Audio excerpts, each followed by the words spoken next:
Hello and welcome to the Mastermind, Body, and Spirit Show.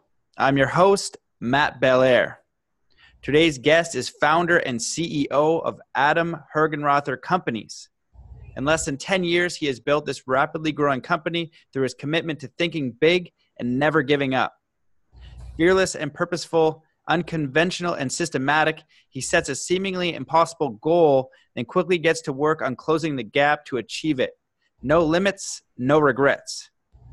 He is a real estate industry leader and speaker and is known for his commitment to personal growth, developing high-performing teams, and leadership training.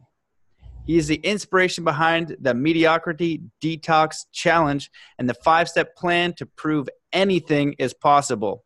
Welcome to the show, Hergenrother.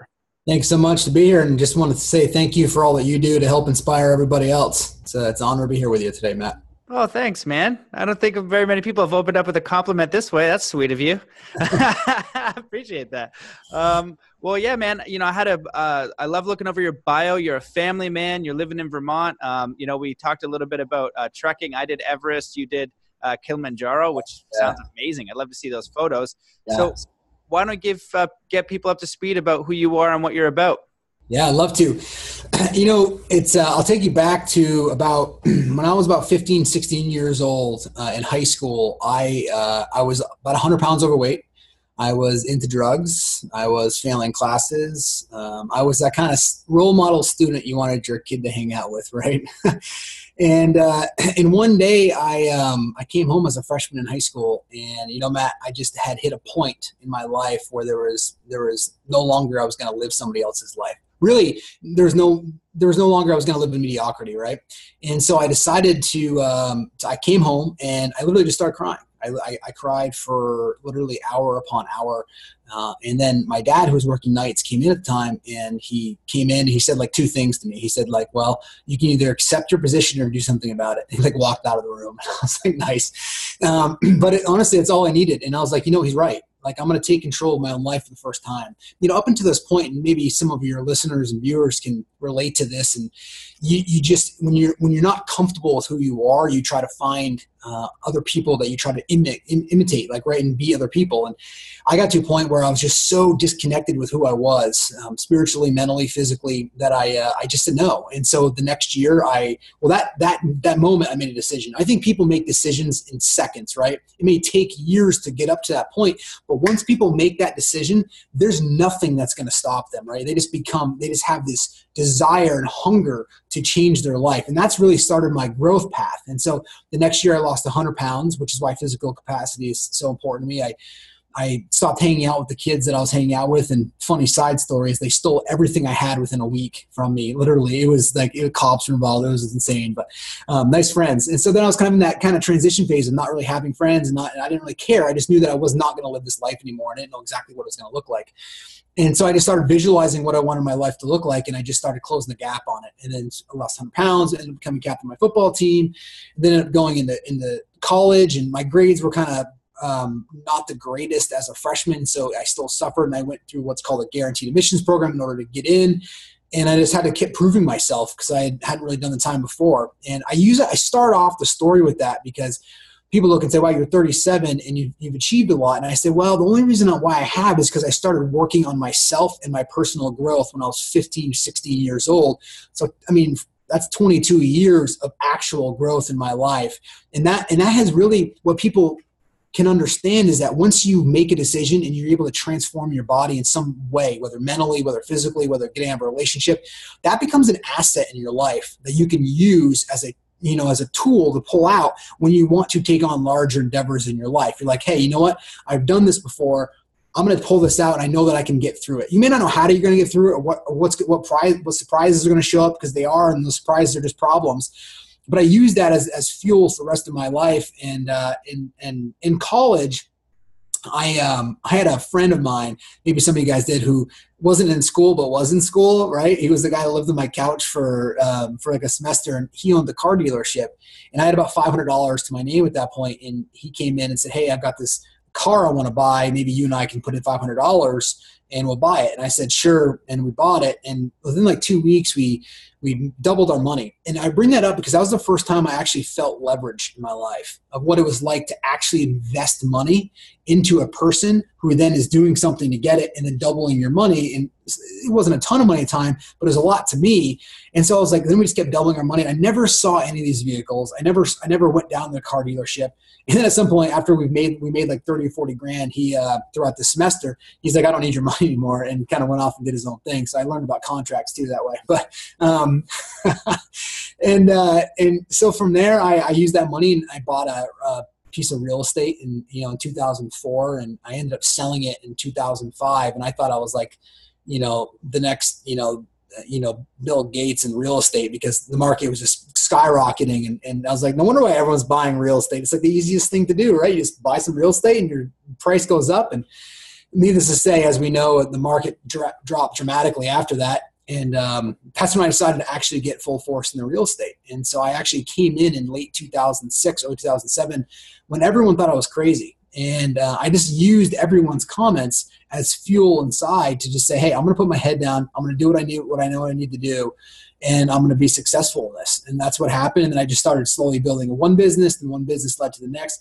The key to remember this that I've learned throughout my kind of business career is that success is sequential, not simultaneous. And people like to believe that it's simultaneous. Like you just do one thing, it's all going to happen.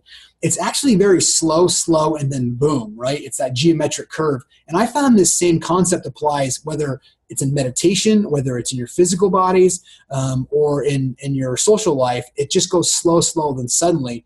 And that's been a really cool theme to see in my life. And then here we are today. Wow, man. Yeah. Thanks for sharing all that. I was just kind of taking notes. I put it on mute. So my clacking of the keyboard, that's a lot of stuff there. That's a really inspiring story. I think that it's interesting when a lot of people, they kind of not hit rock bottom, but they basically get to like, this is enough. Mm-hmm. And I can't remember where I heard this. I've been listening to a lot of David Hawkins recently, but he said there's like levels of bottoms. There's like the top, bottom, and then there's the bottom, like the ones that get into the bottom of the barrel, but they need to really go right to the dirt in the bottom and then just stay there, and then they're able to come out. But it seems like you're what he refers to as like the top of the bottom, being like, okay, I'm overweight. Yeah. I'm not stoked on anything. Do you remember like an insight or something at that moment that like helped you change? Because I think a lot of people are near, they're either right near the very bottom they can go. They're kind of like desperate, and you kind of feel out of control, like you could be anxious, you could be depressed, and you just feel like the world has got you. And it doesn't need to be necessarily high school, although it would be awesome for you and I to talk to high school kids, because a lot of them are all messed up now, because now when we were in high school, someone would call you a loser, and fat boy and stuff like that, and it would hurt. But now they can do it on social media, and it can stay there, and it stays there permanently. It's awful. So maybe you can give some tips first to like the high school kids, because I'm sure you'd have great ones. And then like that insight that just gave you like, okay, look, I'm screwed. I'm overweight, but I can do this. I can change things. Yeah. I always funny because it's it's not funny, but in high school, at least when I was growing up, sometimes we just fight and get it over with, right? It's like that doesn't happen anymore now, like to actually get it out of your system and move on and make up, right? And it does. It lasts forever. And I think it's the social bullying is a major issue right now. I teach a course called Quantum Leap for Kids, and we just taught it, and we opened it up to all the high school students to come in our area and teach them how to change their thinking. Because if you can change somebody's thinking, it changes their actions, and the actions ultimately change their results in life. It's kind of the T plus A equals R, right? And so we taught a whole day course on for high school students about just life, how to make decisions. Because here's the thing. Decisions are everywhere now. There's no course called Decision 101, but yet that's what we're faced with every day in this world, that where everything's ubiquitous, right? It's just everything. I actually believe this, and I was going to get into this early, and I'm going to answer your question, but I actually think that the new sexy is going to be the simplicity of life. If you think about this from perspective, 100 years ago, 90% of people were farming. So they actually physically were out there. They were growing crops. They had a system. They had a rhythm. You could see their production from it. They needed food. They needed to create it. Well, if you fast forward 100 years, food, at least for our society, is ubiquitous everywhere. So people aren't necessarily so concerned about that, at least in our world. And so when that happens, entrepreneurship was born, right? That's when people woke up. And I believe that business is nothing but a catalyst for our own personal growth. I think people get into business now because they wouldn't otherwise be able to push through the problems and challenges that show up if they weren't in a business setting. So when you fast forward 100 years, now all of a sudden people get into business and entrepreneurship spurs, coaching spurs, all these things happen to help get people out of there. And then all of a sudden people wake up and they go, okay, well, what's my opportunity for growth? And that's where business came in.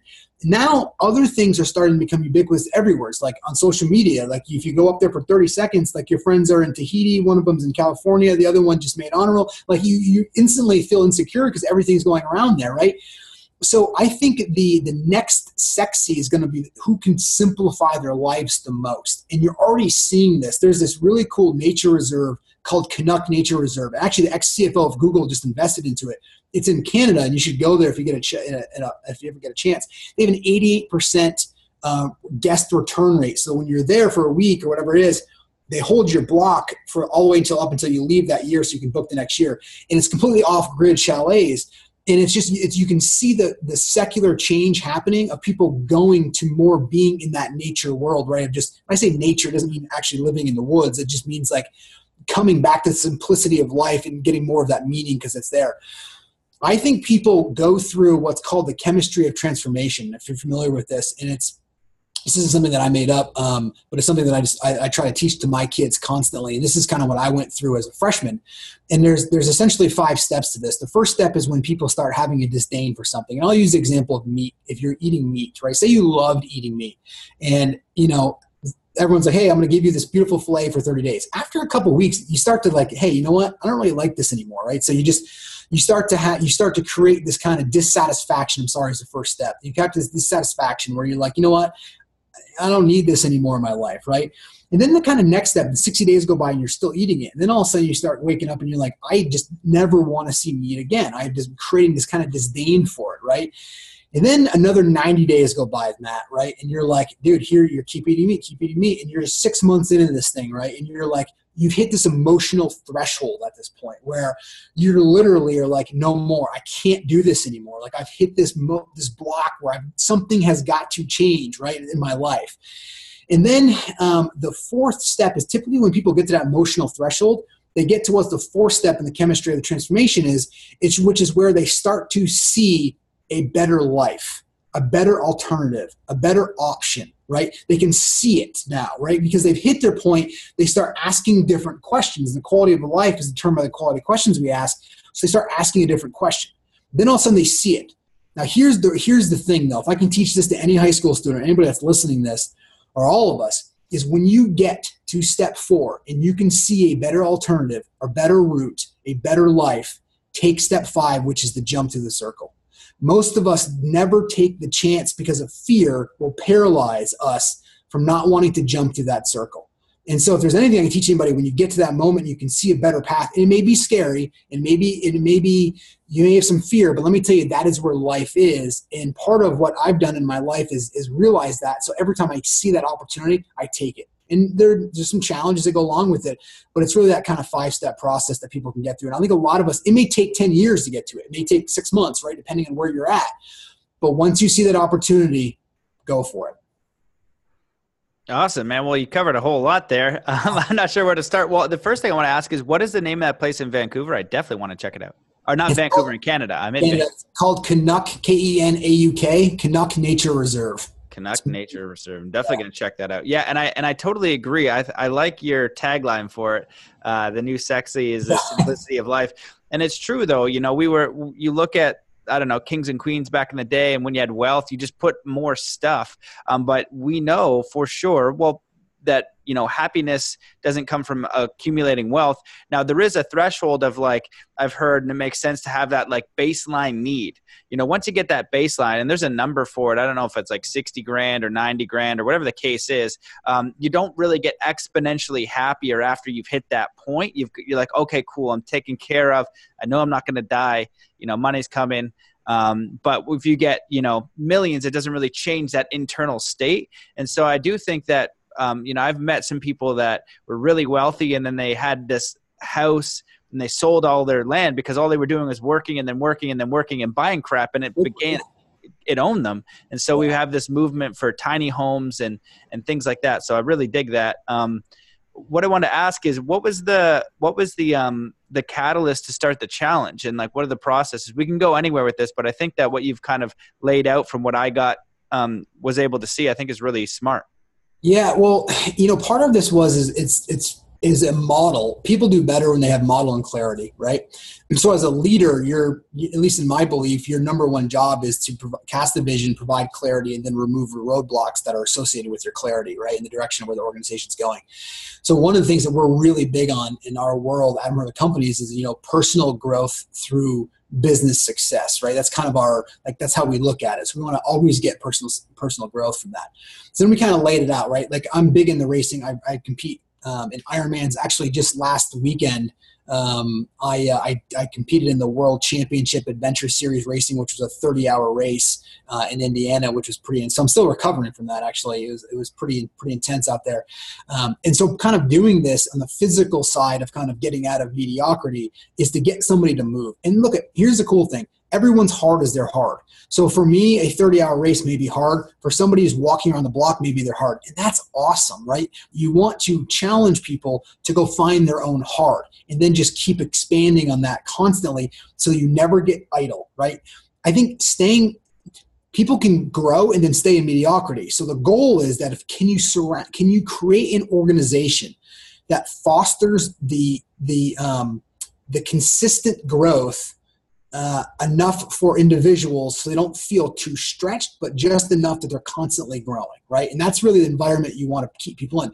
So I have, I've got a bunch of people. We have about 400 people in my organization. We've got about 10% of our folks doing transcendental meditation. Rich, you and I started off with a little meditation. I kind of just started doing that right off, and I forgot a little bit how much time we're actually even doing it. So I meditate twice a day, and we got people into that big, and we've seen there was the clarity that comes from meditation. I'm sure you can speak more eloquently than I can on meditation, but that's been a huge thing. And then I've gotten people into, some of them are doing triathlons now. Some of them are doing run races. We have, one of my assistants is doing a bodybuilding competition that and look, I pay for almost all of this for everybody through our organization, because I understand the importance that if people can use a physical component of their body to get out of mediocrity, it's going to leak into every other aspect of their life. This is fascinating. When I first started getting into triathlons, so I did that 2 years ago. It's just a way of just to kind of spur up and get people to physically move. And so it was kind of like my own challenge for my organization. If I knew that if I started doing that, people would be inspired to go do something, right? And so when I first found out about this I started reading a bunch of books, and I found that there was a high divorce rate, Matt, between people that started doing Ironmans. And I thought, well, that kind of makes sense because of the time commitment. Then what I'd come to find out, it actually had nothing to do with the time commitment. You have to remember, people will train for 2-3 years to go compete in an Ironman, or just compete with themselves, right, in the Ironman. And what happens is their partner either will change or they won't. So if they change to go compete in Ironman, and you change your habits up, right, and you put physical fitness and eating as part of your focus, and you go and compete in this Ironman, and you're just raw and just there, and then you come back and your partner's like, okay, Matt, go back to who you were. That's impossible for people to do. So then all of a sudden people have to go a different direction. They're either going to go like, I'm not going to stay at this with you anymore because you're holding me back, right? Right or wrong, they're just not going to do it. So they actually end up going other ways. Or it does this. The other partner goes out there and inspires it. The person goes to the Ironman, sees how all the inspiration of all these people crossing it, and go, I'm going to go do it, right? Or I'm going to go do a marathon, or I'm going to go do my own first 5K, or whatever it is. And so that I think physicality in terms of moving first is the first step to getting people out of mediocrity and getting people to move, because it's the fastest way to feel something change in your body. And it's impossible for that not to leak into every other aspect of your body or of your life. And it's impossible for it not to leak to the people around you. Yep. 100% agree. There's so many like words for it, like the body is a temple, all that stuff. We know that. You got to take care of the body first as self-care. And it's also your energy system. And it also relates to focus, clarity of mind. Every single thing you could think of, taking care of the body does. And, when it comes to like fitness or taking care of the body, I just recommend do something fun. Do something that inspires you. Triathlon, like, good for you. That is super impressive. Shout out to one of my good friends, Ian Kennedy, who started to train for one a few years ago. He's done smaller ones, but I've watched the immense amount of training he has to do and all the progress. I'm like, oh my God, like Yeah. that's intense. You know, I do I haven't done any endurance stuff like that other than, you know, long distance races and things like that, but that's impressive. But one of the things for me in my life that's shaped who I am for sure is martial arts. And martial arts really embodies that growth mindset. And I think that's the key of what you're touching on, is just that bit of growth. You always got to, you're either growing or dying. You can say stuff like that. Tony Robbins will talk about, you want to change your state, you got to change your body. And then he goes, does his thing, which is freaking awesome. But the body matters. And if you look at somebody's like, the way they sit, the way they stand, the way they talk, their physiology. So whether it's walking around the block, anything, you know, one of my friends, he is a big guy. And he is, oh my God. And he started to do, like aerial, what are those things with the ropes? Yeah. Like the silk things. And I'm just imagining this like 220-pound dude flinging through, but he liked it. And he ended up getting jacked because that thing is super strong, but it inspired him. It made him happier. He enjoyed, you know, what he was doing more. So yeah, man, I 100% agree. You have to start there. Do you want to continue on with other elements or add on to that? Yeah. I mean, I think, you know, you probably from the martial arts, and the people don't understand that the physical component requires just as much a mental and emotional fitness to complete the physicality of it. Because people think that I, for some reason, have this kind of consumption that I love exercise.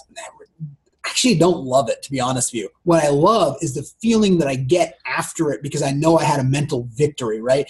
I woke up this morning and I had to swim a couple miles. I had to run, and I'm coming off this big race, and I'm like, it's raining. I'm like, the last thing I want to do is go get into a cold pool right now. And I'm like, dude, Adam, you don't cheat yourself, dude. And this is my self-talk, right? Like, get up, move right now. And I just got up, get in there, and just get in. I didn't enjoy any of that, right? But I enjoyed the minute I got done it, and I was like, you know what? Boom, I just created my victory for the day. And if you can get out of bed, for me, it's got to be, I start about 3 to 4 a.m. every morning. So it's got to be early for me to start this and get it done. But when I get through my whole morning routine, which consists of meditation, journaling, affirmations, and exercise, if I get through all that, then breakfast with my family, I know that when I get to my office by 8 o'clock, I've done everything that was really, really that important to me. And now I'm just there prepared as a leader, as a friend, as a brother, as a husband, as a father, to be the best person I can be that day. That's awesome, man. It's really beautiful. Well, it's interesting that you say that, because I kind of got caught up a little bit this summer and a while ago after coming Birdie Man in a funk, and just realizing out of getting what is important for you to feel good about life. And that simple process, you know, journaling is super important. You don't have to write anything. You know, you could do just five things you're grateful for, 5 things that you're trying to call in. And, you know, Tim Shields talk about that. And I was like, it's the simplest way to start. Just start there, and then you can write whatever you want. Meditation, a little bit of mindfulness, affirmations, like where are you going? Because you're either creating your life by default, like it's just getting created and you're observing it, or you're influencing it in some way. You can't influence it's not perfect, can't influence everything, but you can influence a great deal of it. And then you learn the mindset of allowing the things that you didn't really necessarily want, that were challenging, that are throwing you for a loop, that are not great, and you just are able to control your state of mind in the sense of like allow it to be, have a powerful perspective of what that thing is, but then continue on like, you know, your vision. So it's just like yin yang, push pull, surrender, create balance, and you're hitting that right in the morning, and it's super, super key, and that will make you feel a certain way. Yeah. I tell you, for journaling for me, and I've shared this with a lot of people have asked this, it's the first thing I do as soon as I get up, I meditate for 20 minutes, and then I get right into a series of journals. And so I'll share this kind of a little bit with your audience. The first one is I do a gratitude journal, which is I'm grateful for, and I try to keep it the most simplistic things, like for the wind, for the rain. I'm grateful for being alive today. I'm grateful for the opportunity to help somebody. Just make it, I don't make it necessarily material items. Sometimes they sneak in there, but again, I make it very simple about it. And I just get into a rhythm, about 10 minutes of that. Then I have a journal for each one of my kids, and I have 3 kids under 6. And I journal about them every single day. And I do this for a couple of reasons. One, sometimes I struggle staying in the moment with my kids. So the day before, I know that if I'm journaling about them the next day, about something different that they said or did, the day before, it helps keep me, it's a model. that keep me engaged into something that they're doing, something I didn't notice about them. And then I'll snap a photo or two of what they're doing, and it automatically uploads to the cloud. And I use Evernote for journaling. So I get into his like Asher's, and I'll talk about his journal, about his day, things he said, and then I supplement it with photos. So every day since my kids have been born, and even in the womb, they have like a journal about their life every day, 99.9% of the time, right? And I bring in there, so it helps me, and it also helps me really get into the rhythm of what's important in my life. And so each one of my kids, I journal about them to stay in the moment. And also, if something were to happen to me right now, and I were to move spiritually beyond out of this physical realm, I would want them to know how I feel about them. And, and at the ages they are, they may not remember that. So I just want to make sure that they remember that, and can hear it from my voice and nobody else's narrative. And so I'm purposeful on that. And then I do one with my wife every day. And this one can be harder to be grateful for about your partner. But what it does is it forces me, if we weren't in the best of moods the night before, and it forces me to be grateful for something about her. So it changes my own state before I see her. So I'm not bringing any negative energy that morning to that conversation. So it forces me to change. And then I go right into like the Adam's life. And this is the good, the bad, the ugly. This is where I just want to just clear my mind, right? Like okay, what's my plan? What's my goal today? What is the one that has to be executed? What's my 411? What is the things I have to get done today? Who in my world, what direction do I want to set? And so I just literally just kind of run through this. And that journaling takes me about 45 minutes, right? And then I'll jump into a series of affirmations. I use one tool, which I'll share with you, Matt, for listeners and audience. It's called a future self. And it's been really instrumental in my life. And the future self is on 6 different categories, similar to our challenge that we had for breaking out of mediocrity. It's of financial, it's of physical, spiritual, social, and professional future selves. And so it's on all these different categories. And we use kind of 3-year increments. So it's like you're writing it out in 3 years from now. And in each category, it's just like you said about life can just be by default, or you can help actually design your life. And this is aiding in that process of helping design your life. It's clicking on your RAS, it's doing all those things. And so you write out your life in each one of these categories about what it is. It's like a blank canvas, right? Who do you want to become in the next 3 years, right? And you can change it 6 months in if you want to change some wording around or whatever it is. You don't have to marry it, just date the model, so you're constantly going there. But I read this every day as a way of saying, am I following this? Am I leading this? And here's the cool thing is you don't know, it's like slowly, then boom, like you'll like literally keep going, like nothing's happening here. Then all of a sudden you'll read one day and you go, man, yesterday I just did this. Like you know how it goes, it just hits it and you're like, holy crap, that was awesome, right? Like you just like, man, there it is. And sometimes it'll show up in different ways than you expected. And then I always found that life doesn't just show up in a beautiful box, handwritten to exactly what it is that you wanted, right? At a perfect time that you need it. But it shows up in different ways to be able to accomplish these things. And I think life unfolds exactly for us and not to us, as long as we're being purposeful on what it is that we're going after. Oh my God, that was so practical and useful and fantastic. Tools that you can use right now in your life. No, that is so money and on point, and I love that. And you're basically living evidence in Hal Elrod wrote a book called The Miracle Morning, which is the same thing. Do you remember what the 5 are? This is like I forget. He's got an acronym for it. Do you remember? I don't remember, but I read the book. I remember. Yeah, it was very similar. Yeah, same idea. But these are principles, just like Napoleon Hill, Think and Grow Rich. There's principles that successful people use to design and shape and influence their life. And these are all part of them: mindfulness, affirmations, journaling. And what you're doing basically, as you do that, it's you taking a look at yourself and imagining and then creating. And like when you're in kindergarten and younger, you're just imagining yourself like, oh, I could do anything. What happens is when you get into like teenage years, university, and life kicks in and you realize, oh my God, this is not as easy as it was described. Everything was just taken care of for me. Now I got to go find money and it's taking all my time. How the heck do we do this?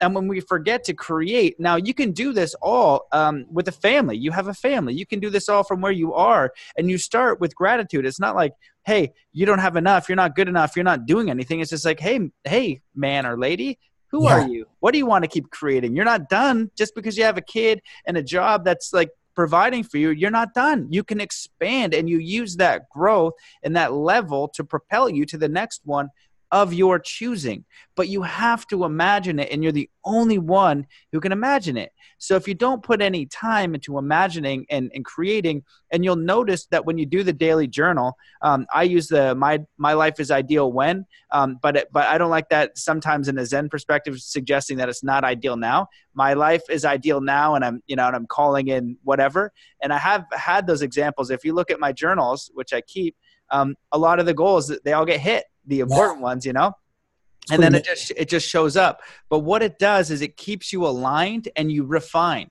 because at first you won't know, right? You'd be like, okay, I'm overweight, I want to be a little bit healthier. Great. Then it'll get a little bit more specific. I want to be able to walk a K. Great. I want to be able to jog a K. And give yourself 3 years or 10 years of time. Give yourself some space. I didn't go to the gym for a bit. And then I went to the gym last week and I was like, oh my God, it's always the hardest to start. Now, I've been like pretty much every day, but I'm like, cool. Now it's a part of like, I'm doing this now. So all of that's really such fundamental and important work to do. Just start there. Don't do anything else. And you're going to be moving. The only thing that I would add on to that, and you probably have it in there somewhere in your own way, is invite in prayer or higher power or like spirituality.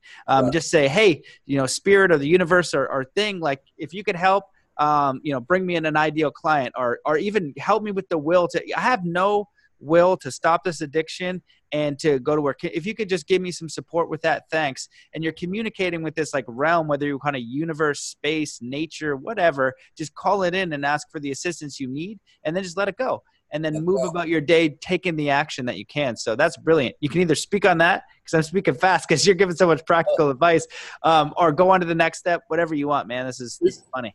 I love it. The number one thing I hear from people is I don't have time, right? But let me just clear something up. That time is not the cheat in life, right? Everybody that I know has 24 hours in a day, right? Time is not the cheat. People like to believe that time is the cheat. But let me tell you, like I always use this example is, like my kids will never get up early. Like they just stay always dragging there, except for when we're going on vacation. It's amazing. Go on vacation, we got to get up at 2 o'clock in the morning. They're up at 1:30. They're dressed. They're getting their sister dressed. They're already ready, right? Even us, right? Like all of a sudden when we got to get up for something that we want to get up for, we all of a sudden have all this inspiration to get up, right? To do it. So if we start measuring our days in minutes and not hours and not days or not weeks or not months of our life, we start measuring our life in minutes, we start to realize how important each minute is. And so if we start putting that importance on each minute, then we realize how much more we can actually accomplish in a day. People overestimate what they can do in a day, but they underestimate the power of what you can do as long as you apply the same concept every day consistently, you hit a geometric curve. But you can't hit a geometric curve if you go 2 weeks, stop for a week, and then try to go. Like you're not gonna build up that momentum to hit that growth curve, right? So start measuring your day in minutes, and if you can do this, you can find an hour, you can find 30 minutes. I promise you, no matter how busy you are, you can find that time. Yeah, 100% agree. And you could also get up earlier too, like for me, that's a challenge. But I work late into the night. So as long as I get it done, I feel good, or I'll flip it. If I'm by myself completely, I'm able to do that. But there's a really important note around the power of consistency. I think there's like a universal law around it. And that's why usually habits, 30 days, they say give or take. That's some people believe it, some people don't. But I know that if you can do something 30 days, you're going to get a result. So that's really You know what's cool? So there's a book out there called The One Thing. One of my mentors actually wrote this book. And he talks about they pulled in a bunch of research on habits. So, like the whole original 21-day habit came from a book maybe you've read. It's called Psycho-Cybernetics by Maxwell Waltz, where he said on average he was doing amputations in the 50s and 60s through people who really needed plastic surgery and different things, not from a cosmetic standpoint. And what he found was on average, it took about 21 days for somebody to get used to a new limb or a new body part. So that's kind of stuck with us for a while. Well, there's a bunch of research that was done and was pulled into a book called The One Thing. And they talk about how on average it takes 66 days to create and sustain a habit. Now, why on average? Because if you're quitting smoking cigarettes, that could take 3 years. If you're learning how to floss, it may take a week, right? So there's different variables based on the amount of willpower that you need to be able to use. And here's the thing. Willpower is not on call, and we think that it is. If it was on call, we wouldn't be at 8 o'clock at night staring at a piece of cake wanting to get it, right? And like all of a sudden, like you got to throw it in the trash. And even if it's in the trash, you're still trying to find a piece that hasn't hit the side, right? And you're trying to get it. I mean, willpower is not, it's like a cell phone battery. Whether you use it or not, it's just gone. When you wake up in the morning, it's much easier to maintain your habits because you have that strong willpower. So what we have to do is learn how to create better habits in our life, because that's what we're a combination of. We're a combination of what we do every day is who we've actually become, right? And that is a direct reflection of your habits. So on average, it takes about 6 days. So what I encourage all of us to do is look at that in like a series of quarters. So don't go out there and try to go out, I'm going to start exercising, I'm going to start journaling tomorrow, I'm going to quit my job, I'm going to go find a person, and then all going to happen in 7 days, right? Pick the main habit that you want to create over the next quarter. And 3 days ago, the next quarter started, so it's a great time to do it, right? Pick something that you want to do in your life. Maybe it's in business, maybe it's in spiritual, maybe it's social, maybe it's in physical. But pick one habit that you're going to master so that when you wake up on January 1st, you're not taking a time to figure out what a habit is that you want to create, because you just use that over this last quarter to create a new habit. And once you do that each quarter, think about where people would be if each quarter they just added one habit that they wanted to implement in their life in a year, in 2 years, in 3 years. And you can see the success and the compounding growth and the confidence that people will gain from adding a habit in each quarter that they're trying to do it. And so if there's anything that you can go out there and kind of throw into it right away, is pick one thing that you want to focus on for the remainder of the year or this quarter and just focus on that. That's awesome advice, man. I'm not even going to add on to it other than to say that you take too big of a chunk, just do it in little bits, just do what you can. You think about all the things you want to change, financial, spiritual, emotional, physical, is like too much. Oh, am I going to do yoga? Am I going to do weight training? Am I going to do CrossFit? Am I going to do whatever? Just do one thing. Just pick that one thing. So that's brilliant advice. I also agree. So do you want to get into the, cause you're covering a lot of the stuff in here. Do you have is the challenge something specific on how you take it and the elements of it? Because all of those are really great too. I don't know if you go into detail or each one, or you overlay it and then go in. Kind of overlay it all and then kind of jump into each one. But we've been talking a lot about physical, the spiritual side of this, right? And so what I try to get people to do is in all of those kind of realms and those categories is to pick one every 6 months or so and kind of master one. So whether you pick physical, whether you pick spiritual or social, whatever it is that you want to pick for kind of like your next challenge, pick it and then stay with it so it becomes a habit, right? It's like tomorrow, go out there and put your pants on with your right leg first, right? Just go feel how weird that feels just from doing something so different, right? Or if you put your right leg on first, do it in the left leg, right? And that's what you realize how here's the crazy thing, Matt, is I just read this, that 45% of our daily habits are unaccountable for on the average person, meaning that 45% of what we do, we don't even actually realize we're doing it. That's almost half of our day, folks. Like, that's insane to think about that, right? So then how do we start shaping that down, right? So that we actually are taking control of our habits and creating the person that we actually want to create for it. The spiritual side of this is, for me, I'll share a little story. So when I was about 26 years old, I had this kind of financial metric number in my mind. It was like $500,000 that when I made that annually, like I was going to like something was like going to happen and I was going to like be this magical person or something. And I hit it. And I remember this day so vividly. And I came home and I was like, yeah, this is cool. I told my mom about it, who's like the least person who cares about money. And she's like, oh, that's great, Adam, and moved on. And I realized right in that moment that people don't give a shit. They actually don't care, right? I was like, oh my God, like I was like, look what I did in Vermont, look what I'm doing here. I'm doing all this stuff. And I'm like, nobody cares. And so I actually got depressed. I really did. I got depressed. And I was like, well, holy mackerel, like if I don't feel any different from this number, right, that I thought I was going to hit, I thought I was going to feel this feeling like all of a sudden there's like something was going to come in and I was going to feel a certain way, then what's life about? And so then I went on this whole spiritual journey about 9 years ago, and that's really kind of set in that said, well, there's got to be more to life than this. And I brought that story up when I was 16. It's about 10 years after that is when that event happened. And then I used that same confidence of saying, you know what, there's got to be more to life than this, just like I asked 10 years ago. And I know there's more. So what is that? And so then I started winning on, that's when I started getting into meditation. I started getting more into journaling. I started getting more into the whole kind of understanding there's a higher purpose and a higher being that's guiding a lot of what I'm doing. And so that's when I also started making life about other people. And it's funny because the minute I started making life about other people, my businesses started exploding, right? They started actually improving. Everything started becoming easier in my life, right? Things would fall into place. And I realized, like as Tony Robbins says, the secret to living is giving, right? Like I just realized that whole component. And I really started adding that whole giving component on to a much deeper level strategically over the last couple of years, as I realized how much more that is, whether it's my time, whether that's energy or money, whatever the best course of giving is at that moment. And it's just, I actually had this sign right here in my thing. It says, I'm addicted to making others people feel wealthy. And wealthy is not a component of money. Wealth is all of those things that we're talking about, physical. So I don't want people just to be rich. I want people to actually have meaning in their life, because when you're about to take your last breath in this physical world, it's not going to be about what you achieved or your trophies or anything. It's going to be about the impact that you had in other people's lives. And I want to own the afterlife, meaning I want people to have fun with what the things that we did and be able to take that and take the intangible assets of my life, the lessons, which is why you see so many people that have all the money in the world writing books or teaching or doing all these things, because they realize that, oh my God, I have so much to share. And I think that's the next kind of step in my life, and I'm excited to be on that trajectory.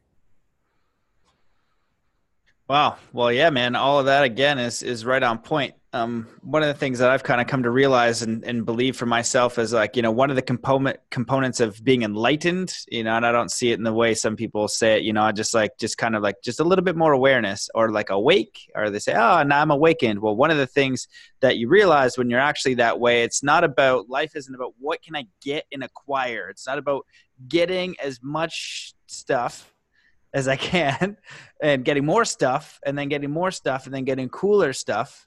Somebody called it a little bit more syndrome. I can't remember who, but I like that. Yeah. When I get a little bit more, I get a little bit more, but you switch it to what can I give? How can I serve? It does two things. Number one, you're going to reach a more elevated state, because look at all of nature. It's cooperative. It works together. And then the other thing is it can be based on what you enjoy, because you're going to enjoy giving it. You know what I mean? You're going to have tools and traits. And studying with the Native American elder, one of the star teachings, there's like 21, but one of them is just share what you know. Practice what you know is one, and share what you know. And so, I can have joy sharing snowboarding, and impact people in a positive way to give them joy and teach them life lessons. And that's why I chose sport, wrote a book around that, because I can connect with kids around something that I enjoy. I always love sport, martial arts and things like that, but also can share all these deeper meanings, and it brings me joy and it brings them joy. It's like a win-win. I feel like it's aligned with me. So when you're kind of like lining that up and thinking about what can I give, how can I serve, you're going to get to a different level of consciousness. But that's that real wealth. Like what is wealth? What is prosperity in that sense, if you don't have that meaning? But if you can get it for yourself, have the meaning, and then create, in Buddhism, they'll call it right livelihood. So you can be wherever you are right now. Think about what you love and you're passionate about. Get good at that. Share it with somebody else, and you'll get some more livelihood from it. That's kind of like the essential thing. So on your spiritual journey, for where you are now, and so the first part of this detox challenge is physical. So just getting clear on that. The second start is spiritual. Oh, the one thing that I wanted to say too about 45% of your habits are unaccounted for. I would think that like if you include work and all that kind of stuff, you're running at like 90% just some sort of fear operating system for somebody else's agenda. And when you begin to journal, just start writing out your day, write out repetitive thoughts, write out repetitive beliefs, what you did. And over a week, you're going to start to see, oh, cool. Like I'm eating out too much crappy food. Oh, I'm drinking like 4 times a week. Oh, I'm doing this. Then you can identify what you would like to switch. It might not happen right away. Just choose one thing. Okay, cool. I'm not going to eat cake every lunch, or I'm not going to, you know what I mean? Whatever the case is. So you begin to identify and get it out of the unconscious patterns that just run. They're just running. And then you can start to input. You're kind of like a computer in that way, where you have this software. You can change your software through your own consciousness. So maybe you can speak more on spirituality, your spiritual growth, anything you want to add on there, or move to the next one, which you touched on a little bit. When did you find that kind of raising that level of consciousness or enlightenment in your life? I'm just curious. I've been listening to you talk about that. Was there a moment for you? Matt? Well, yeah, I've been asked this on other podcasts, and this is when I realized that it was a little bit different in a way where when I grew up, I grew up a martial artist. My dad was a martial artist, and he would teach me all these different things. But right away, I was very curious about what humans were capable of, what I was capable of. And part of martial arts is mind, body, spirit. And so a big part of that was connecting to this force, chi, energy, prana, whatever. But I also had this like spiritual like inkling, like there's something here, like I'm not just gonna die. And I remember telling my parents, like, I don't die, like I don't think I'm gonna die. But now I think my physical body will probably die, but I know that I'm eternal, and I knew it instantly. And so for me, I was always just really curious about that force, and like I was so it was like this progression. And then, you know, like you said, you started at an early age as well, like 15. When I was younger, I was looking at meditation, astral projection, lucid dreaming, all this kind of stuff. But I knew there was like this spiritual element. And for me, in navigating my life, the little bit of a different thing was always just like, I want to grow and I want to help. And that was one of the main differences. It wasn't like, how can I go get this? This is like, how do I just, first of all, survive this? Because this is challenging. This is a lot more challenging than I thought.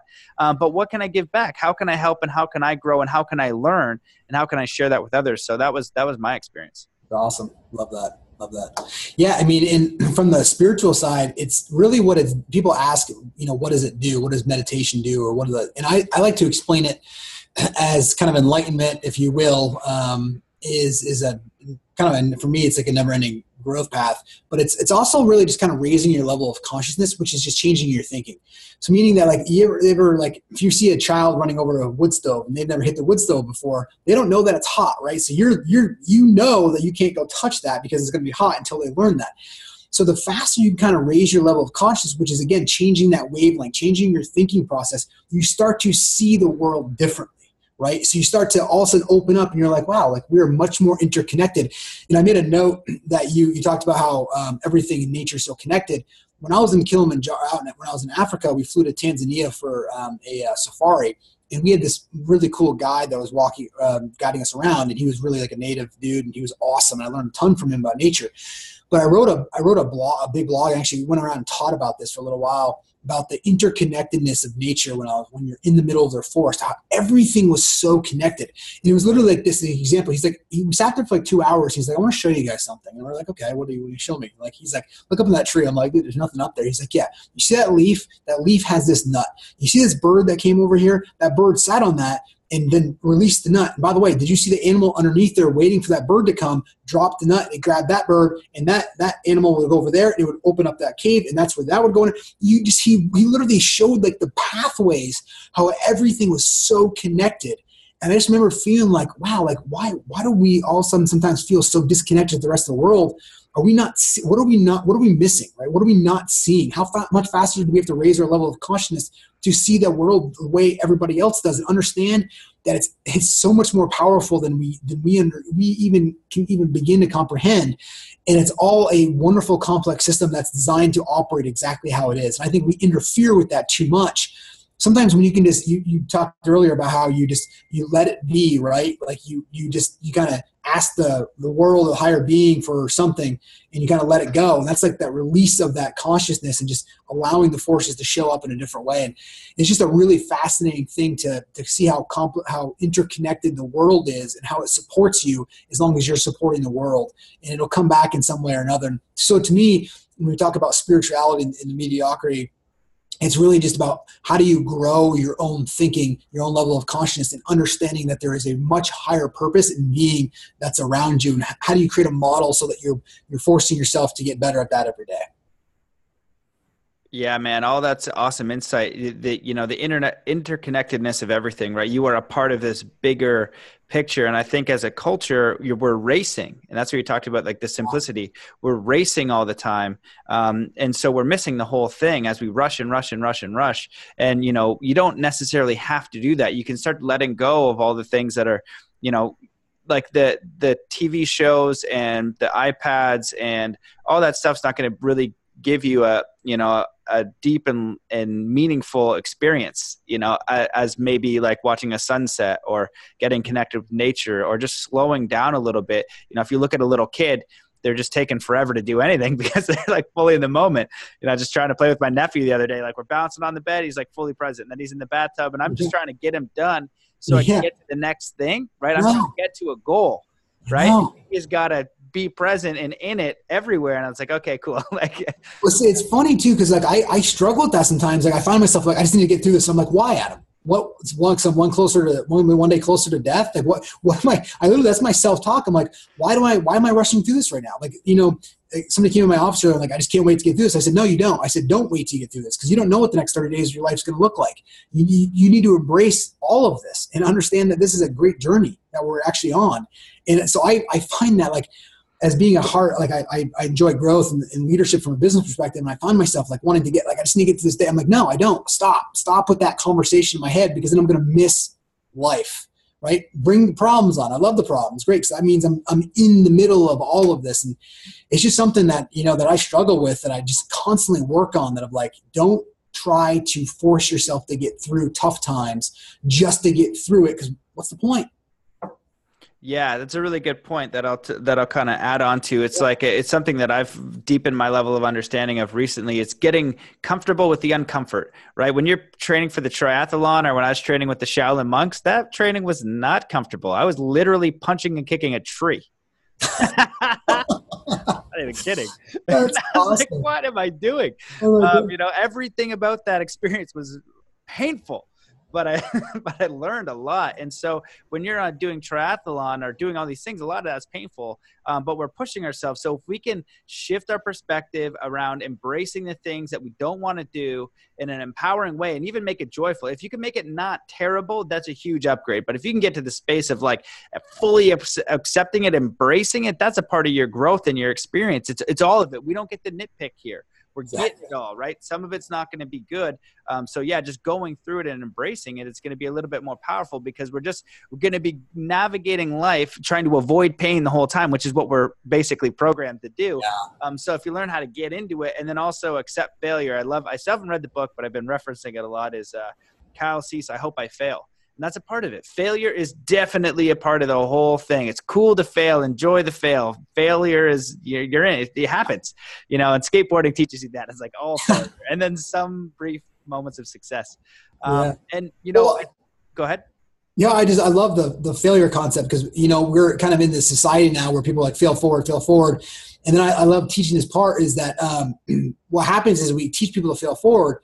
And then all of a sudden people start actually failing forward. And then they're like, well, hold on, pause. Matt, pause for a second. You didn't tell me failure was actually going to feel like this. Like, yeah, I said I wanted to fail forward. So I have this big slide that says you actually have to fail. If you are fully embracing fail forward, it actually means you have to actually fail, because failure, it can be painful if you're not embracing the fact that it's going to actually get you further on from where you are in that growth phase.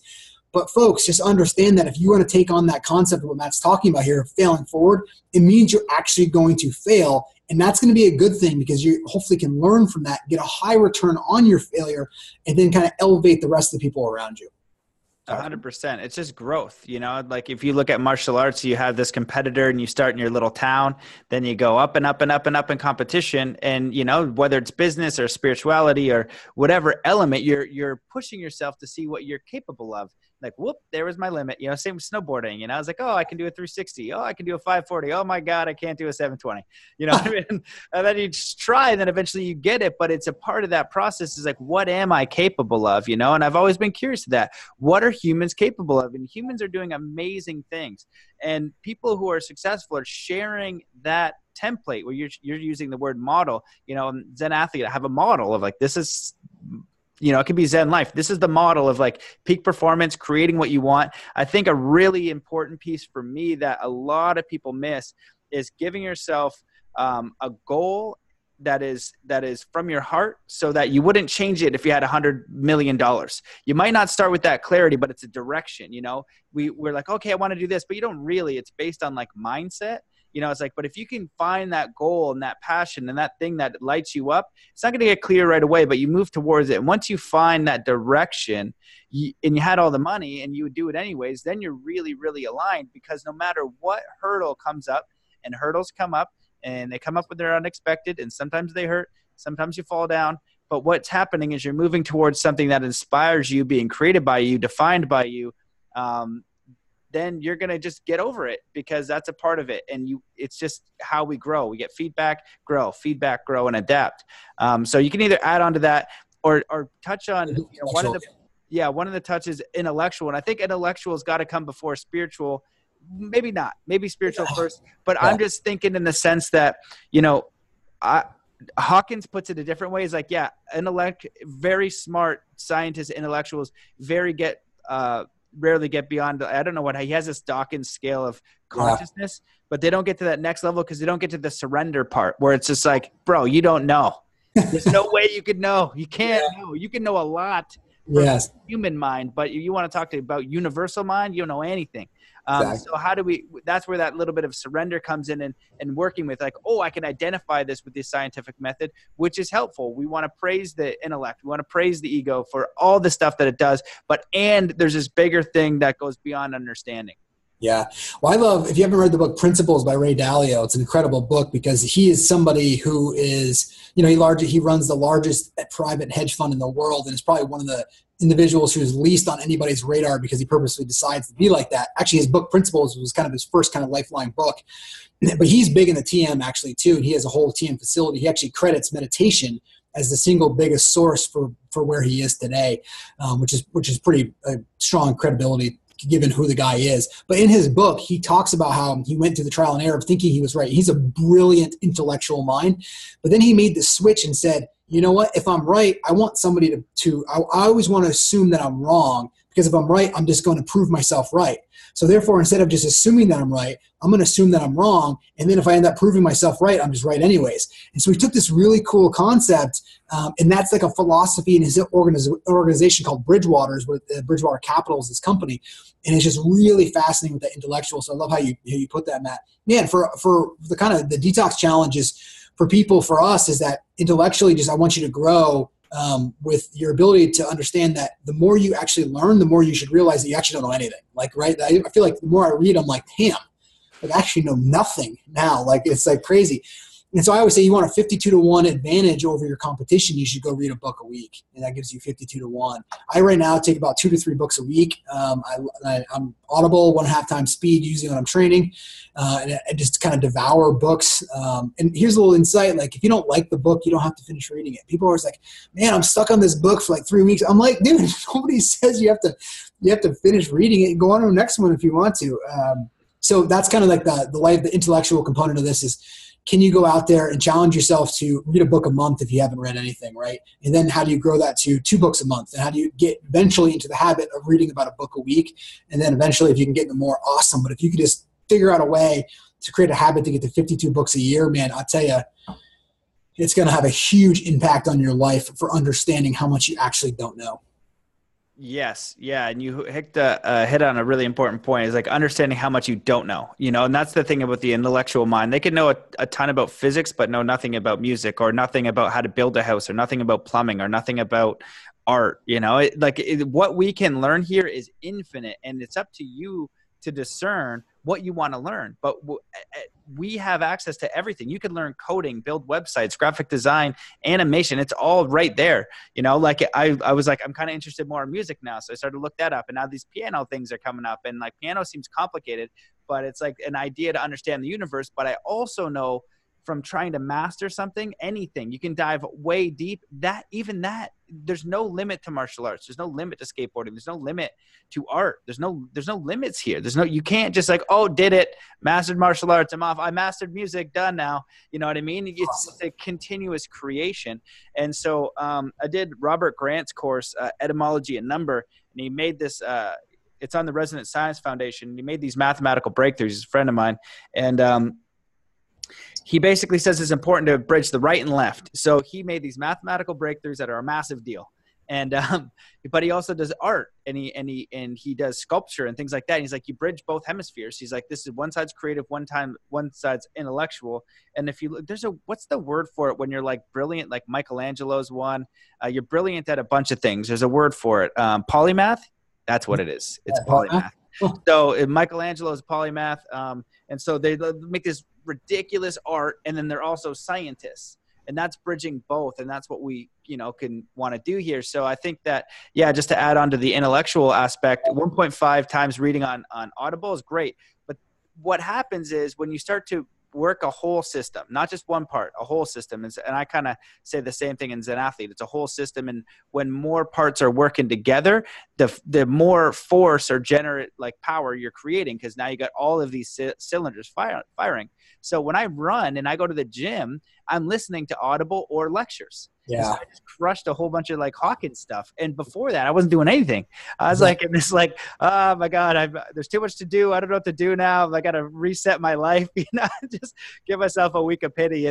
But then I get out of it, and then the cylinders start to fire. So the idea of just creating that intellectual movement and towards what you want. What do you want to learn?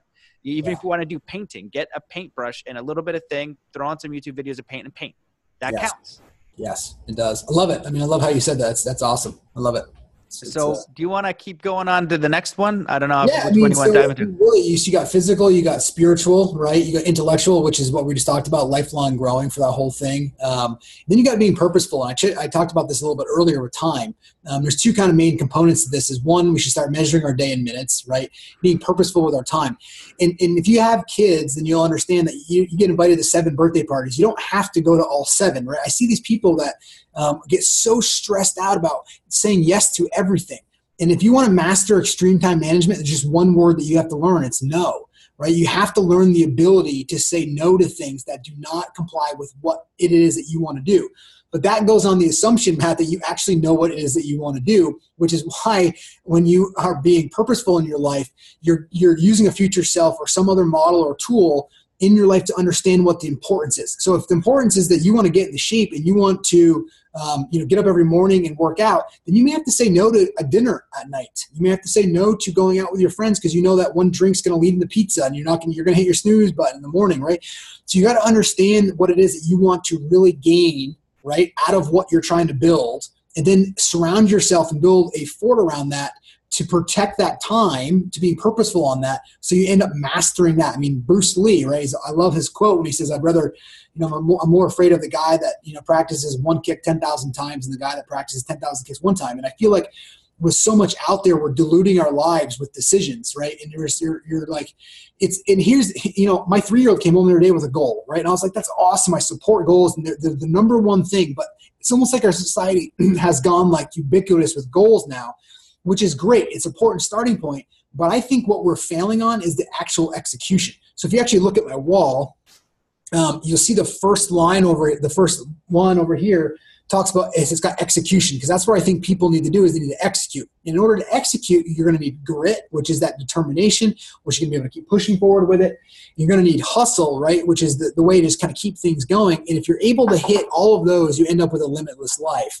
And that's kind of how I try to frame everything for being purposeful, is understand what it is that you want to do in your life. Understand what it is that you want to accomplish. And look, you don't have to marry it. Like you said, Matt, grab YouTube and start doing a little paint. And you may paint for 3 weeks and realize, like, you know what, this isn't it for me, right? But that painting may lead to, I saw the video of some guy doing, sewing, and all of a sudden you love sewing, but it's just that action of just breeding action to go forward with this. So being purposeful is understanding what it is that you want, and then learning to say no to everything else that gets in the way of it. Don't dilute your life.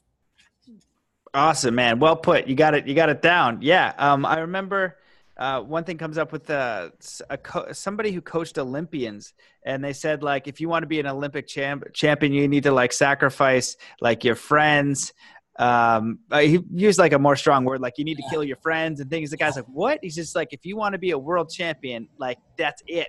That's the one thing. Now that's a maxed out level. Yeah. And you can have that, but really what it is like having a why that compels you. Yes. What is your why? Why are you waking up? Why are you doing this? Why are you doing anything? The great thing is you get to figure out what that why is. You design it.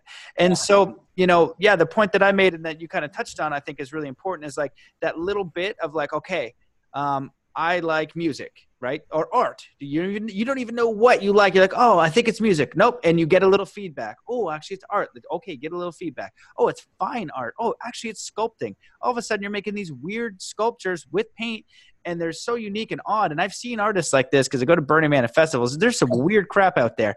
And I don't know how their mind comes to this, but it does. And they go through this experimenting, and they find this thing, and they're excited about creating it.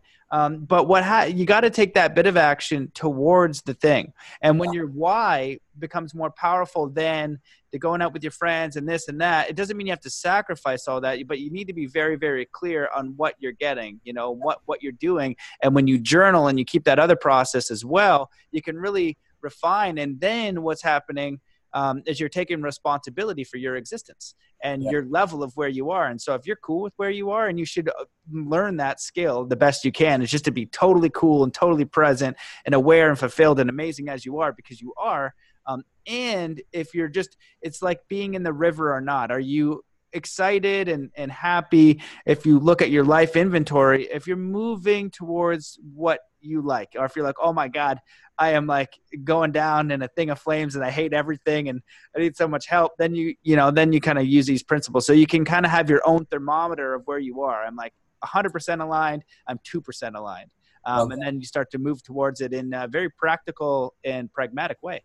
Yeah, love it. My spiritual mentor, he actually was a doctor by trade, like he used to prescribe everything in medicine, prescribe it, right? It's like one day he woke up and realized like that's what he wanted to do with his life, and he went into a whole different path, obviously. But he, like later in life, somebody gave him a piece of wood, and this is probably 30 years or 20 years at this point ago, but it's, he's 70 something years old. So in his 50s, somebody gave him a piece of wood, and all of a sudden he kind of like peeled a piece of bark off it, right? And just kind of peeled it. And he's like, wow, this is pretty interesting. And he literally just grabbed some tools and started making woodwork. And like, he got addicted. Now he sells it all over the world. And like, he's like, Adam, I never would have ever thought I was a woodworker. And now he just loves doing that whole thing with wood. So it's kind of like what you said, you just got to kind of peel off that first piece of bark. Yeah, man. And that's a good example too, being like older, like 50 or 70, when you're younger, 15, 25, 35, it's like, I'm going to get this in a year. No, you're not. You know what I mean? Exactly. Like, how many years it took me to get really good at snowboarding, and I was still only like as good as I was, or really good at whatever, or like building anything. It takes a while. Sean Pierce by any chance? That name sounds familiar. He was, he got into a bad accident snowboarding. He has what's called the half pipe. Yeah, exactly. Yeah. Good friend of mine. He actually lives in Vermont, and we do a lot of stuff together. But yeah, he's got Love Your Brain. It's kind of his whole, he snowboards, but not obviously competitively, but he's got this whole foundation for Love Your Brain. And he carried out one of the torches at the Olympics. Yeah, man, that's awesome. Well, any way I can support that with anything that I do, let me know. There's this is a side note. I don't want to get into it too much, but with the, sport and kids and what they're doing with performance. Somebody reached out to me because they wanted to have my support with a kid that recently committed suicide. That was on, I think, the UK snowboard team. And I think it was like the pressures of sport and being good enough and things like that. And that's what I think we need to really change the culture around sport and what we're doing and what we're teaching, because we have a beautiful opportunity to really create empowered, incredible human beings. And we also have an equal opportunity to make them competitive, not feel good enough, and use it in a way that's detrimental to their development. So I think that having a look at that, is very, very important. So anybody out there that, is a coach or an athlete, man, I'm always happy to send out the Zen Athlete. Or I have no idea what your Quantum Leap for Kids is, but I bet it's awesome. And we need more positive stuff, in the schools for kids, because it's, it's just nuts out there these days. I'm 34 and someone will talk crap about me on the internet, and I have a huge beard, and I'll probably, whoop you if we got into a fist fight, but it makes me feel bad. And I was like, oh gosh, I was like, this guy's talking crap. He's like, he doesn't know anything. It's like, I know I don't know anything. I say that. I'm very confused here. I'm trying to figure it out. I was like, just trying to be a good dude as I'm trying to figure it out, man. I was like, it is. I mean, the minute you step from the sidelines in the arena, you instantly got to make sure that you got to know that you're a target. And, everyone just is going to attack you because it makes them feel better, right? What's the fastest way to be the biggest building in a city? Well, you blow the rest of them up, right? I mean, it's the way you're going to do it. And you touched on culture, which is the last kind of component of our challenge. And really what I want to just kind of get the message off with culture is that I want to give people permission to be themselves. And you do an amazing job at that, much better than I do. But really in business, I see a lot of people, they're trying to create a culture in kind of in pleasing two sides of a culture. I don't mean like political culture. I mean like who they are is like the brand that they want to stand for, right? Because because the culture in an organization or people you hang out with is reflected on people who you hire. You don't actually set the culture. You set the culture by who you are, and then you hire people that support that culture. Maybe a culture of accountability, maybe a culture of results, maybe a culture of fun. Whatever that is, you find your culture. But what I see people doing is they're trying to go out there and get two sides of culture. People come in there, and there's kind of miscommunication and chaos because am I here, right? Who are we as an organization? Well, people just would give themselves permission to be themselves, understanding that 8 out of 10 people aren't going to like you. That's okay, right? You understand that's okay to do. But the 1 or 2 or 3 people that do are going to be raving fans for your organization, and they want to work with you. And they're going to grab other people that are like that. And then you start building a culture that supports you and a fan base that supports what your organization is doing, because everyone is very clear on the mission, in the brand, and who you guys and how you're transforming somebody else's life. Yeah, man. Yes. That's probably the hardest thing to do, is just to be yourself and to be comfortable with that. I just had a podcast with the guys from Focused Life Force Energy, and they use the Hawkins scale of consciousness. I've been really diving into that recently. And I asked them a question about how do you get to what's a true statement? I guess they can measure statements about self-love or self-worth. And one of them was just along the lines of, I ask spirit, or they talk about spiritual will. When you bring in spiritual will, doesn't matter what it is, it could be Jesus Christ, Buddha, Krishna, nature, ant, people, whatever. There's a spiritual will, like this helping force, right? That we're in this soup. You could I would say if you're a fish, you'd ask for the ocean to help you, like ocean powers, help me. And the ocean's like, oh yeah, I got you. So you kind of connect that, but you say dear spirit, can you help me, accept and love myself as I am now. And so I'm just curious if you have any feedback on because that's, I think, man, I don't know why it's so hard just to be ourselves and be comfortable with ourselves, and especially in the face of adversity, people, that's going to be a part of it. And I think that you touched on a really important part when you move about the world as who you are in the most honest way you can. People, even if they're saying they don't like you, they're seeing that and they actually value that. Probably the one being the worst to you is because they're not comfortable or know who they are, and they're maybe upset with themselves for wearing the mask. When women are terrible to each other, or men beat someone up, or we talk crap on the internet, why are you focusing on what they're doing? You don't need to do that. You might disagree with that, but why don't you focus on, basically you have 2 options. You can be a crab in the bucket and you can try to pull people down, or you can be a helping hand for lifting someone up. And when you're genuine in who you are, you're going to create, if you're a weird type of artist person or something, I don't know, not to pick on artists, just so I'm just trying to define a character, a bit they're strange to me sometimes, and they do weird things and they think in weird ways. I'm weird too, that's okay. We all are. And they find we're all weird, people are weird. So you find your art people, right? Or your type, just say music, right? Some people love heavy metal and they're they're heavy metal heads, and some of them are an orchestra, but you're going to find the people that identify with, and you might not like those other people, but then you're just finding who you are rather than wearing a mask each time, wearing a mask.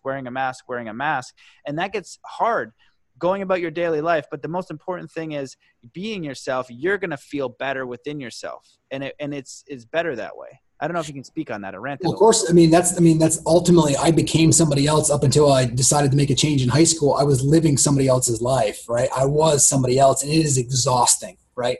You're constantly lying, and I don't even mean blatant lies. You're always just kind of trying to exaggerate or be somebody else or do something different. I'll tell you, the only person you're hurting is yourself. You're hurting your inner connection and your ability to see beyond this world by just trying to constantly create this world that you're actually not living. And it's just a terrible place to be. And that's why I get so passionate about kicking people out of mediocrity, because I'm look, it's this is an example I'll give. I feel so many people you ever been to like a matinee? It's like bright out, super sunny, 1 o'clock in the afternoon. You walk inside, you go into a movie, the movie comes on, it gets really dark. Like you're in the middle of the movie, you forget there's 300 people around you. You forget you're even in a movie theater. And all of a sudden you walk outside and you're like, man, it's super bright out here. It's like, I feel like people get stuck in this movie theater and they forget that there's a whole other world outside that's bright and ready to go. And so I don't know if you have to hit them with force, or it's a tough conversation that moves somebody, or just telling them the truth when they ask you, or not allowing that fear to not have that tough conversation with somebody that you care about. Because if you do that sometimes is what's going to be the trajectory or the blunt force that moves them out of mediocrity. Remember, people are in mediocrity, they're stuck. They're stuck for a reason they can't see beyond that movie screen. So how do you turn the lights on for them? And that's bright. It's going to take some energy. It's going to take some courage. I think people get stuck there because of fear, and they think they just don't know what more they can do until they get a taste of it. And once they get that taste, then they start, just like you said, they grow and they want more and more and more, and they get thirsty and they have this curiosity for life. And then they stop actually, look, let me tell you people, everyone has problems. You're not special, right? Like you are not special with your problems. Stop worrying. Like people don't care too much about you. They may say something, 30 seconds later, they're so consumed with their own problems, they don't even care about it anymore. And you're just like, for weeks you've been thinking about it, and people's like, well, I don't remember that conversation.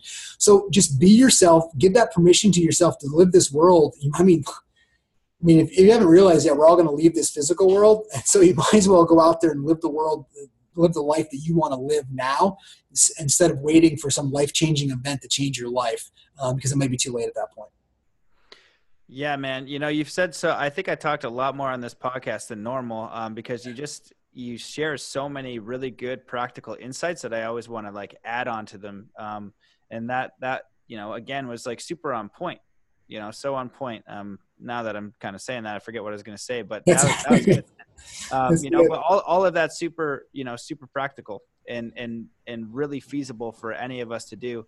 Oh yeah, I was going to just say something along the lines of just like, we have a whole life to create who we are. Yeah. And sometimes we forget how powerful we are, because we're stuck in a fear loop, of acquiring stuff so we're secure, so we can have food and we can have shelter, but we forget that power that we have. We forget our imagination. We forget to we're afraid to push the boundaries, to get a no, to fail, to be ridiculed. And so even if you can just start moving that way a little bit, and then you're going to grow a little bit and going to grow a little bit. But that's a part of it, and you kind of got to accept that. But, this life experience can be, a daring adventure or nothing at all. So just, start to design and own your own life and just, do the best you can and just be kind to others. You said so much here, and I wish I could have wrapped it up more eloquently, but I did not. So you were really great. And so before we go, I just want to ask you, is there anything you wish that I asked? Anything you wanted to elaborate on? Feel free to go as long as you wish. And also just any final messages for the listeners, feel free to embellish, but I think all of this was just super inspiring, practical. I think it's both, you have to have this imagination, but you also need to be aware of the crap, your belief systems, how you're operating, where the problems are, get real with that and have a system of say, hey, this is a new system. These are new tools. If your strategy is to wake up in the morning and eat 10 pounds of bacon and then go to work and then just watch TV and go to bed, you're going to get a result. Not good or bad. It's just a result. If you wake up and start to journal every single day, think of, go for a little walk, have time to think for yourself, you're going to get a different result. Your life, it's going to be the stream, or do you feel like the universe is on your side, putting you towards your goals and ambitions, or are you just getting pummeled on the side, and so you just got to oh, that's a good analogy. You just got to kind of fight a little bit and paddle out past the break to get back into the current, but the current you land in is the one you decide. Okay. I like that. Go ahead. I like it too. Well, Matt, you certainly have a great soul. I can sense that in you. So keep sharing that soul and everything that you're doing. It's pretty awesome. I'd wrap it up with, I think life's about growing spiritually, and I think my kind of mission statement is to really grow as much spiritually as I can through life's experiences. And so what I mean by life's experiences is that I understand there's going to be good days and bad days. In fact, there's probably going to be more 90% of my life is probably going to be a problem or something I get to solve. 10% is actually going to be success. And I've learned to embrace that suck, right? I've learned to embrace that part of life where I actually want to go and grow from experiences. Therefore, I need negative experiences in my life to actually grow. So therefore, when they show up, I'm not like, oh my God, like, whoa, where did this come from, right? I've actually, you know what it is? The people who go out, and I'm going to tie this back to Ironman for a second, people who go out and never finish an Ironman, which is a big chunk of them. The reason why they don't when they're racing is because they think they're going to go out there and feel great the whole day. They're like, I'm going to go out there and feel awesome the whole day. My coach, who coaches world-class athletes, he's awesome. I'm not. It's funny. He's like 15 clients than me. I always joke with him, right? Like he lives near me, so I convince him to coach me. But I always and what he always says to me is like, look, dude, he's like, you need to go out there and understand that it is going to be a shit show. And that's literally the word he uses. He's like, it's going to be hard. But he's right, because when you go out there, look, if you go sit on your couch on a Sunday day, you're going to have a tough moment, right? To think you're not going to have one in Ironman is not to think that. Same thing in life. To think that you're not going to have problems show up in life, somebody's going to sue you, somebody's going to get sick around you, you're going to have a challenge, you're going to have money, financial issues, you're going to have social issues. These things are going to show up. Just understand that these are all, life happens for us, not to us. And so the more we can explore that concept and bring that into it, we'll learn to cherish the experiences that are actually shaping us spiritually so that we can reach that enlightenment in a faster stage for all the time that we have here in this physical world. Beautiful, man. That was very well put. I'm going to let you, you have the last word, because that was awesome, brother. I appreciate that. I appreciate everything you shared, what you're doing. I definitely want to touch base about what you're doing with kids, because I think that's wonderful. We need more empowering stuff for kids. And as adults, just be the example, right? Just the best thing that you can do is be a good example for being a happy, fulfilled human being. And that's what people are going to look at and people are going to remember. But most importantly, you're going to be honoring yourself. And so just honor yourself. So thank you so much for everything that you shared. Where can people find more about you if they want to stay in touch or go deeper? Yeah, AdamHergenrother.com, or I post a blog every week, herglife.com, and love to get more traction out there and see what we're doing on a weekly basis. Amazing, brother. Hashtag Herglife, man. I'll check it out. I love it. Okay, man. Well, have an amazing day. I appreciate you. And thanks everybody for watching. Catch you in the next episode.